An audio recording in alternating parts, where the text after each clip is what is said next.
नमस्कार दोस्तों, welcome to my channel प्रभु की पढ़ाई।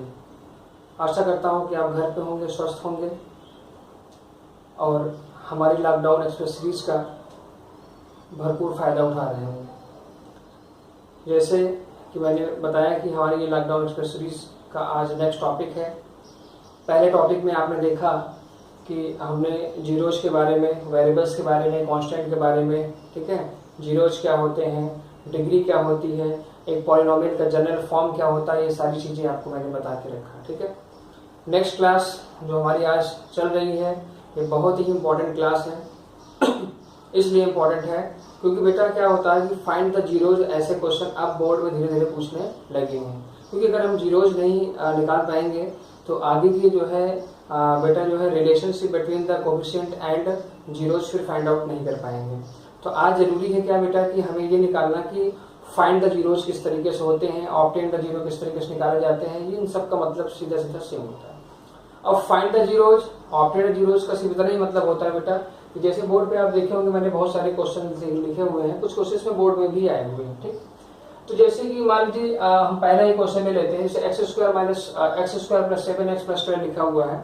तो फाइंड द जीरोज का मतलब इतना होता है कि इसमें जो भी वेरिएबल्स है उसके हमें क्या निकालने हैं, उसकी हमें वैल्यू निकालनी है। अब प्रीवियस क्लास मैंने बताया था उसी वैल्यूज को ही क्या कहा जाता है, जीरोज ऑफ पॉलिनोमियल्स कहा जाता है। ठीक है, चलिए तो अब जैसे यहाँ बेटा क्या है, डिग्री 2 है। आप देख ही रहे क्वेश्चन में डिग्री 2 है। तो डिग्री 2 है जिसका मतलब है इसका मैक्सिमम जीरोज कितने हो सकते हैं, 2 हो सकते हैं। ओके, फिर आप देखे होंगे कि इन्हें सॉल्व करने का एक मेथड बनाया गया है, मिडिल टर्म स्प्लिटिंग। ठीक है, क्योंकि अगर आप इसको बेटा इस यहाँ पे नहीं सीखेंगे तो फिर आगे चल के फिर आपको 11th में 12th में भी प्रॉब्लम्स होने वाली हैं। इसलिए आज के आज और अभी के अभी इसको जो है पूरी तरीके से एकदम सॉर्ट आउट कर लिया जाएगा। ठीक है, कि कैसे फाइंड द जीरोज और मिडिल टर्म्स क्या होता है, इन्हें कैसे स्प्लिट किया जाता है, क्योंकि it is the most important things which solve the polynomials, which solve the quadratic equations। क्योंकि आगे चल के हमारा जो नेक्स्ट टॉपिक है वो क्या है बेटा, क्वाड्रेटिक इक्वेशंस भी है। तो वहां पे भी ये चीजें आएंगी तो उसको वहां ना चल के यहीं पे ही सॉल्व कर लिया जाए, क्योंकि यहाँ पे इनकी जरूरत है। उससे पहले हम देखेंगे यहाँ पे हमारे एक शब्द लिखे गए हैं जो कि क्या क्या कहला रहा है, कोफिशिएंट। कोफिशिएंट क्या होता है इसे समझना बहुत ही जरूरी है, क्योंकि ये जीरोज और कोफिशिएंट के रिलेशन में आपको प्रॉब्लम्स क्रिएट करेंगे। तो बेटर होगा कि हम लोग इसको जो अभी के अभी इसको सॉल्व करने की कोशिश करेंगे। अब कोफिशिएंट की एक जनरल बात अगर हमको समझाना है तो हम आपको सीधे सीधे एक शॉर्ट फॉर्म में आप समझाते हैं, एक छोटा सा एग्जांपल के साथ ये कोफिशिएंट होते क्या है। जैसे मैंने एग्जांपल यहाँ लिखा क्या बेटा, मैंने लिखा 4x स्क्वायर। बातों को बहुत धीरे समझिए आप। 4x स्क्वायर, तो यहाँ आप देखेंगे बेटा कि ये पूरा एक टर्म्स है। टर्म्स के बारे में प्रीवियस क्लास में डिस्कस हो चुका है। जैसे यहाँ लिखा गया बेटा 4x स्क्वायर, तो 4x स्क्वायर ये पूरा एक सिंगल टर्म है। लेकिन इसके साथ अगर आप देखेंगे बेटा तो 4 भी है और x स्क्वायर भी है।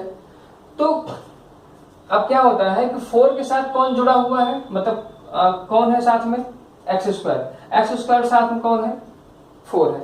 इन्हीं को एक दूसरे का कोफिशिएंट कहा जाता है। क्या कहा जाता है बेटा, कोफिशिएंट। जैसे यहाँ पे अगर मैं आपसे बात करूं, मैं यहाँ अगर लिखता हूं कि कोफिशिएंट ऑफ x स्क्वायर, तो आप क्या बताएंगे, 4 है। क्या है बेटा, 4 है। तो कहने मतलब है कि वेरिएबल्स के साथ जो भी कांस्टेंट रहता है उन्हीं को क्या कहा जाता है बेटा, coefficient of that variable. Means अगर एक दूसरा एग्जांपल के साथ समझते हैं, नेक्स्ट एग्जांपल के साथ, जैसे मैंने लिखा क्या बेटा कि -x स्क्वायर प्लस 4x, मैं ऐसे लिखता हूं। ठीक है, ये थोड़ा सा बड़ा कर लेते हैं। यहां पे अगर तुमसे पूछा जाता है बेटा कि कोफिशिएंट ऑफ x स्क्वायर, अब तुम सोचोगे सर यहाँ तो सिर्फ माइनस लिखा हुआ है। तो मैंने क्या बताया था बेटा आपको, मैंने ये बताया था कि अगर कोई सिंगल टर्म से भी लिखा है तो उसके साथ 1 तो रहता ही है ना। जैसे मान लीजिए अगर x लिखा हुआ है तो x के साथ 1 into x, मतलब बोले तो 1x तो ही है ना। उसी तरीके से अगर -x स्क्वायर है तो then you can say that -1 into x square बोल सकते हो, मतलब -1x स्क्वायर बोल सकते हो। तो इसका मतलब क्या हुआ बेटा, इसका मतलब ये हुआ कि x स्क्वायर कोफिशिएंट कौन हुआ, -1 हुआ। तो उसी तरीके से यहाँ पे कोफिशिएंट ऑफ x स्क्वायर क्या हो जाएगा, -1 हो जाएगा। उसी तरीके से अगर हम थोड़ा सा और आगे चले कि कोफिशिएंट ऑफ x इक्वल क्या हो जाएगा, अब x साथ कौन है, 4 है। अगर यही मान लीजिए बेटा अगर -4 होता तो -4 लिखा जाता है, मतलब विथ साइन लिखे जाते हैं। क्या लिखे जाते हैं बेटा, विथ साइन। अब जैसे मुझे जहां तक लगता है कि आपको कोफिशिएंट के बारे में जानकारी हो गई होगी, क्योंकि कोफिशिएंट समझना बहुत ही जरूरी है। ठीक है, तो अब जैसे फिर से एक बार रिपीट कर लेते हैं, जैसे 4x² लिखा हुआ है तो x स्क्वायर कोफिशिएंट क्या है बेटा, इस 4 के साथ कौन है, x स्क्वायर साथ कौन है, 4 है। ठीक, उसी तरीके से यहाँ पे देखा जाए तो x स्क्वायर कोफिशिएंट कौन है, माइनस है, लेकिन एक्चुअली में ये माइनस ना लिख के क्या लिखा गया है, ये -1 लिखा गया है। ठीक है, तो ये कोफिशिएंट का कंसेप्ट थोड़ा बहुत हम लोग समझ गए हैं। अब थोड़ा आगे चलते हैं।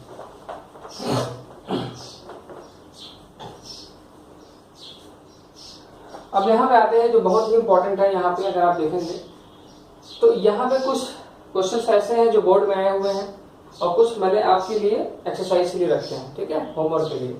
तो हम इसमें से जो है पहले सेकंड एग्जांपल्स को लेते हैं बेटा।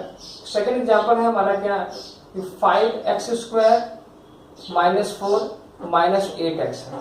ठीक, ये प्रॉब्लम्स दी गई है। हमें सबसे पहले क्या करना है बेटा, हमें सबसे पहले इस प्रॉब्लम्स को पॉलिनोमियल के स्टैंडर्ड फॉर्म में लेके आना है। मतलब या तो पावर के असेंडिंग ऑर्डर में लेके जाना है बेटा, या फिर पावर के डिसेंडिंग ऑर्डर में लेके जाना है। ठीक है, तो चलिए हम इसको पावर के डिसेंडिंग ऑर्डर में लिखेंगे। तो ये क्या हो जाएगा बेटा, ये हो जाएगा 5x² -8x और -4।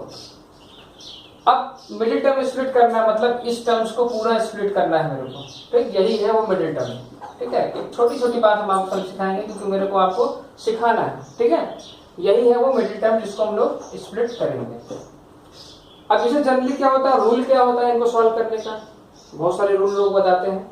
तो मेरे हिसाब से आप एक ही कंसेप्ट आज सीख लीजिए, फिर आज के बाद आप कभी भी ऐसे क्वेश्चन को आप उसमें आपको कोई प्रॉब्लम्स नहीं होगी। मतलब ये तरीके से मैंने अपने तरीके से रूल बनाया है जिसको आसान तरीके से आप इसको सीख सकते हैं। ठीक है, कैसे, मेरे कहने का मतलब है कि अगर इस मिडिल टर्म को अगर मुझे ब्रेक करना है तो मैं क्या करूंगा बेटा, मैं यहाँ सीधा सीधा जो हमारा रूल है, जो मेरा रूल है वो ये है, मैं यहाँ लिखूंगा कि coefficient of x² into constant term, क्या बेटा, कांस्टेंट टर्म।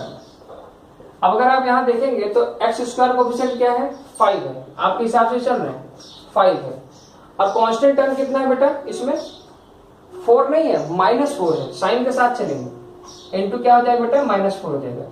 इसको अगर देखा जाए तो हो जाएगा क्या बेटा, -20 हो गया, 5 4 जा 20 और माइनस इसके साथ। अब बेटा 20 को इस तरीके से ब्रेक किया जाएगा कि मल्टीप्लाई होने पे -20 आ जाए और प्लस या माइनस करने पे -8 आ जाए। x से भी हमको कोई मतलब नहीं, हमको -8 लेके आना है। चलिए करते हैं। तो अगर हम 20 को थोड़ा सा स्प्लिट करेंगे और मुझे 8 लाना है तो मुझे पता है कि 10 2 जा कितना होता है बेटा, 20 होता है। चलिए अब इस 20 को थोड़ा सा ब्रेक करते हैं। जब मैंने 20 को ब्रेक किया तो मैंने देखा यार कि अगर मैं इसको 10 इंटू 2 करता हूं तो 20 हो जाएगा, लेकिन मुझको क्या लाना है, -20। और यहाँ पे भी देख लेना है कि मुझे -8 लेके आना है। क्या लेके आना है बेटा, -8। इसका मतलब अगर मैं -10 इंटू अगर मैं 2 करता हूं तो वी विल गेट -20। अगर -10 और +2 करता हूं तो वी विल गेट -8। यही है वो रूल। मतलब -10 इंटू 2 तुमने किया तो -20 आ गया बेटा। ठीक, आपने -10 और +2 किया तो -8, क्योंकि मुझे मिडिल टर्म लेके आना है और मेरा मिडिल टर्म है क्या बेटा, -8 है। क्या है बेटा, -8 है, तो -8 आ रहा है, यस। इसका मतलब है कि ये वो दो भाई साहब हैं जिनको हमको साथ में लेके चलना है। चलिए चलते हैं। तो जाएगा ये 5x²।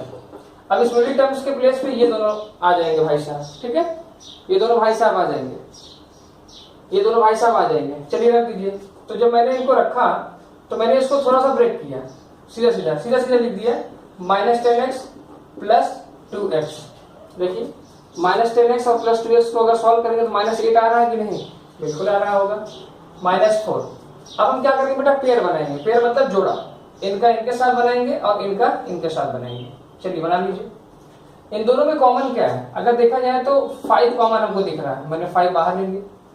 x भी कॉमन है, x भी बाहर ले लिया, तो 5x जब मैंने कॉमन ले लिया तो यहाँ पे x बच गया, फिर माइनस है।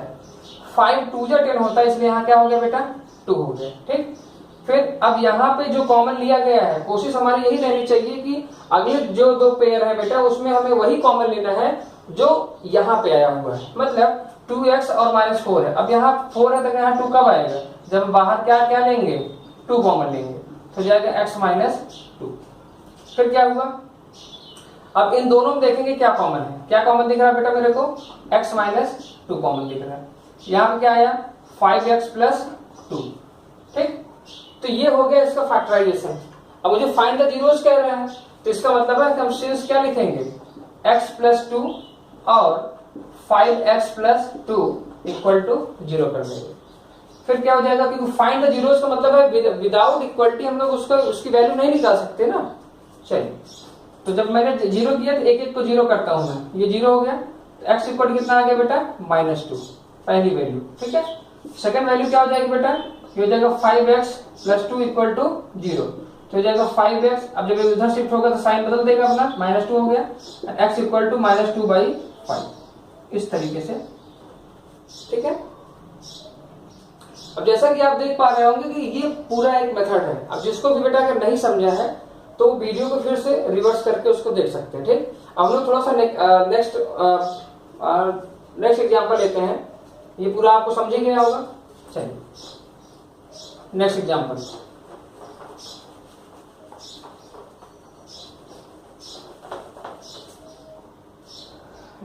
बेटा हम लोग ले लेते हैं इस तरीके के, ये रूट वाले जो आते हैं इनको कैसे सॉल्व किया जाता है, ठीक है। तो चलिए हम जो बोर्ड में आया है वही ले लेते हैं। जैसे चौथा एग्जांपल ले लेते हैं। चौथा एग्जांपल क्या है बेटा, चौथा एग्जांपल है मेरा 2√3x², ठीक, -5x और प्लस √3। तो यहां देखा जाए तो ये पहले से ही स्टैंडर्ड फॉर्म में लिखे हुए हैं, मतलब x² पहले 2 था, फिर 1 और फिर यहाँ पे 0 हो गया, ठीक। चलिए अब हम थोड़ा इसको आगे चलते हैं। यहाँ पे भी फिर से वही रूल लगाएंगे जो मेरा रूल बनाया हुआ है। मैंने क्या बनाया रूल में, चलिए बनाते हैं रूल मैंने क्या बनाया, मैंने रूल यही बनाया बेटा कि coefficient of x² into constant term, ठीक। तो x² कोफिशिएंट क्या है खुद ही बताइए आप, ये हो जाएगा 2√3 इनटू कांस्टेंट टर्म क्या है बेटा √3। अब इनको मल्टीप्लाई करने का सबसे अच्छा तरीका, क्योंकि यहीं पे हम लोग थोड़ा सा फंसते हैं। अब बेटा रूट में अगर सेम संख्या अगर रहती है, सेम नंबर अगर रहते हैं तो मल्टीप्लाई होकर वही नंबर हो जाते हैं। 2 तो ऑलरेडी है ही है, तो √3 इंटू √3 क्या हो जाएगा 3 हो जाएगा, एंड वी विल गेट 6। अब इस 6 को हमको ऐसे ब्रेक करना है कि मेरा मिडिल टर्म कौन आ जाए, यही है वो मिडिल टर्म, ठीक है। यही है वो क्या बेटा मिडिल टर्म, जिसको मुझे गैप करना है। अब 6 को बेटा हम ऐसे 2 में ब्रेक करेंगे जिससे कि ये -5 आ जाए प्लस माइनस करने पे, और मल्टीप्लाई करने पे 6 आ जाए। तो आपको पता होगा अगर मैं 3 2 जा 6 कर देता हूं या 2 3 जा 6 कर देता हूं, 2 इंटू 3 कर देता हूं, तो वी विल गेट 6, ठीक। और मेरे क्या लाना है -5 लाना है बेटा, -5। इसका मतलब है -5 लेके आना है, तो इसका मतलब है कि मैं -2 कर दूं, ठीक है, और इंटू अगर मैं -3 कर दूं तो -2 और माइनस क्या हो गया बेटा प्लस हो गया, और 2 3 कितना हो गया 6। मल्टीप्लाई करने पे भी सेम वैल्यू आ रही है। अब इसको अगर हम आगे एक्सटेंड करेंगे तो अगर मैं -2 और प्लस अगर -3 कर देता हूं तो मुझे -5 मिल जाएगा, बस बन गया हमारा। मतलब कहने का मतलब है बेटा कि उनको हम आप ऐसे तोड़ेंगे कि मल्टीप्लाई होने पे यही नंबर आना चाहिए जो यहाँ पे रूल के हिसाब से आ रहा है, ठीक। और प्लस या माइनस करने पे वो नंबर आना चाहिए जो नंबर हमको यहाँ पे मिडिल में दिया गया है। चलिए करते हैं। तो जैसे अब हमको पता चल गया कि हमको इसी में ही ब्रेक करना है। चलो मैंने इसको तोड़ा, कितना हो गया बेटा 2√3x² minus 2x minus 3x और प्लस क्या हो गया बेटा √3 हो गया, ठीक। इन दोनों में कॉमन क्या है बेटा 2 कॉमन है, x कॉमन है, तो हो जाएगा क्या √3x, और यहाँ पे 2x जब कॉमन ले लिए यहाँ कितना आ गया 1। अब इस ब्रैकेट के हिसाब से यहाँ कॉमन लेंगे, यहाँ पे क्या है 1 है, यहाँ 1 कब आएगा जब √3 कॉमन लेंगे। चलिए तो जब मैंने √3 कॉमन लिया, बीच में हमको माइनस भी चाहिए, तो मैंने -√3 को कॉमन ले लिया, तो बन गया क्या बेटा x - 1 बच गया, क्योंकि √3 देखिए जब √3 आपने कॉमन लिया तो इस 3 को अगर देखा जाए तो 3 को आप ऐसे लिख सकते हैं बेटा, 3 को आप कैसे लिख सकते हैं √3 इंटू √3 में, क्योंकि देखो रूट कैंसिल आउट हो जाएगा और यहाँ कितना आ जाएगा 3। तो वैसे ही बेटा यहाँ पे जब मैंने √3 कॉमन लिया तो एक रूट इसका बच गया, एक रूट इसका बच गया, देखो यहाँ थोड़ा गलती हो रही थी ना, तो एक रूट जब यहाँ इसका बच गया तो यहाँ कितना हो गया बेटा, यहाँ हो गया √3x और -1। अब देखिए ये दोनों ब्रैकेट सेम हो गए, इसका मतलब लोग सही जा रहे हैं। अब इन दोनों में कॉमन देखेंगे, यहाँ क्या हो जाएगा बेटा, यहाँ हो जाएगा √3x - 1 इन दोनों ब्रैकेट में। अब यहाँ क्या बच गया, यहाँ बच गया 2x - √3। अब मुझे क्वेश्चन कह रहा है फाइंड द जीरोज, इसका मतलब है मुझे जीरो के इक्वल भी बनाना पड़ेगा। तो सेंस क्या हो जाएगा बेटा, √3x - 1 और फिर 2x - √3 इक्वल टू 0 कर देंगे। चलिए करते हैं, क्या हो जाएगा बेटा, ये हो जाएगा हमारा, अब एक एक ब्रैकेट को हम लोग पकड़ते हैं, इक्वल टू 0 तो जाएगा कितना, √3x इक्वल टू, जब ये शिफ्ट हुआ तो साइन अपना क्या कर दिया, बदल दिया। अब √3 और इस x का क्या रिलेशन है, मल्टीप्लीकेशन का है, तो इक्वल के उस पार जाएगा तो multiply divide plus minus minus plus, ठीक है, इस तरीके से। अब √3 और x का बीच क्या रिलेशन है, मल्टीप्लीकेशन का है, तो √3 जब उस पार जाएगा तो डिवीजन चला जाएगा, तो 1/√3 हो गया पहला वाला, ठीक। सेकंड क्या हो गया बेटा, ये हो जाएगा 2x √3 इक्वल टू 0, तो जाएगा 2x इक्वल टू क्या हो जाएगा, √3, x इक्वल टू क्या हो जाएगा, √3/2, इस तरीके से, ठीक है। तो ये आपका जो है इस तरीके से आप फाइंड द जीरोस निकालेंगे। याद आप क्या रखना है बेटा, सिर्फ रूल आपको याद रखना है, ठीक है। तो जैसे कि मैंने रूल आपको बताया, ठीक। अब मैं आशा करता हूँ कि आपको ये चीज समझ में भी बिल्कुल आई होगी, क्योंकि बेटा अगर ये रूल अगर हम लोग सेट कर लिए दिमाग में, क्योंकि यही है मेन, अगर आप इसको सेट कर लेते हैं तो इसको सॉल्व करने में आपको कोई भी प्रॉब्लम्स नहीं होगी। अब बाकी के जो भी एग्जांपल्स हैं वो आप सॉल्व करिएगा, अगर इसमें कोई भी दिक्कत आती है तो आप कमेंट बॉक्स में आप बिल्कुल लिखना मत भूलिएगा। अगर आपको अभी भी नहीं समझ में आ रहा है तो आप कमेंट बॉक्स करके अगर आप हमको बताते हैं तो हम जल्द ही इस पे एक दूसरा वीडियो लेके आएंगे, जिससे वो छोटी छोटी बातें आपको सिखाने की कोशिश की जाए। वैसे आज मैंने कोशिश की है, मैंने एक नॉर्मल क्वेश्चन लिया और एक इस तरीके क्वेश्चन लिया जिसमें हम लोग लगभग फंस जाते हैं और हम लोग निकाल नहीं पाते हैं, ठीक। तो सबसे पहला काम क्या, मैं एक बार थोड़ा सा रिवाइज कर लेता हूँ।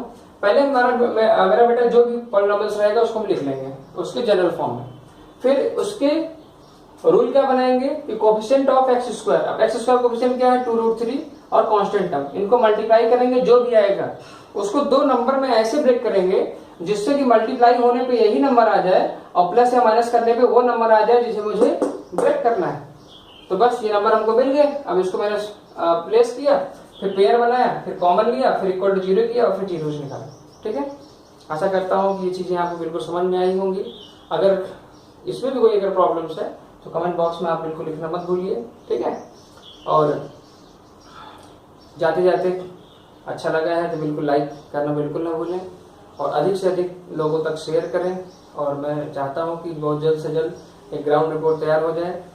12th के बच्चे हमारा कुछ वेट कर रहे हैं और 12th की क्लास भी बहुत ही जल्द स्टार्ट होने वाली है, ठीक है। जय हिंद, जय भारत।